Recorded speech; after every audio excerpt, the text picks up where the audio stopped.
But my part of the speech, the one thing that I always tell people and I basically put across as what I do, okay?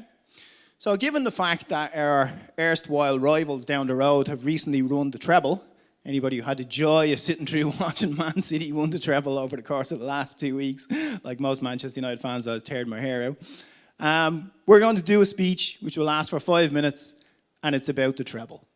But it's not about the football treble. It's about the treble of consulting. It is about the 3 things that you must do and achieve if you're to have any hope of changing anything, okay? And I got a phone call after City won the European Cup from a lad called Eric. And he says to me, Michael, I hear you're the Irish guy who can fix things.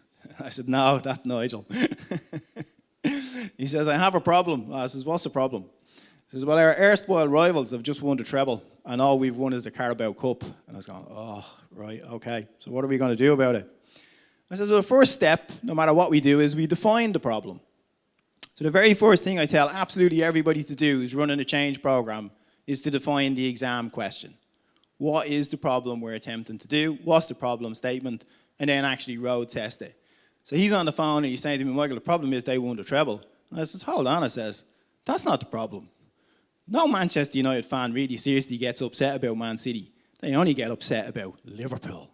If Liverpool had won the treble, it would be an entirely different story. So I says, your exam question is the fact that we're not winning, but thank God the lads down the M62, they're not winning either. So the exam question is the first step. You get that right, you road test it, you prove it beyond the phrase, which is anecdotal evidence, and then you might actually have a project that you need to run. So you've decided where you're starting from. If you don't start with that, you've no hope of succeeding. The second thing I say to clients is, well, we need to imagine what the future is. So Eric's on the other end of the phone and he says, well, I'd like to win the treble.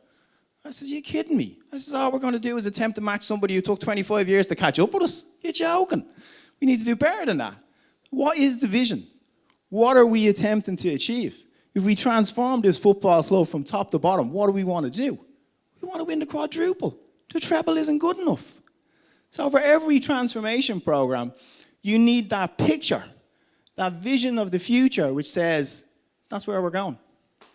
It's easy to work out, isn't it? When it's in football terms, it's 4 trophies. We won one of them this year. We lost the second one, even though we reached the final, and the other 2 we weren't allowed into.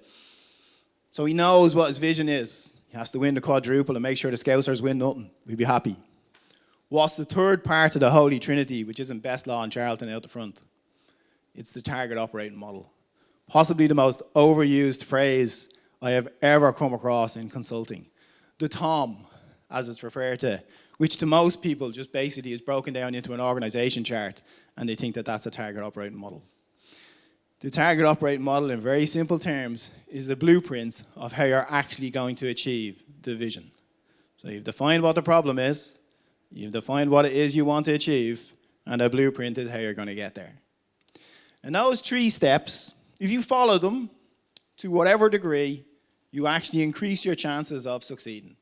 Skip those 3 steps, or particularly skip the first one, and you have no hope, no matter how good a leader you put in place, how good a system you put in, whatever you do to the process, you are not going to succeed because you're answering the wrong question.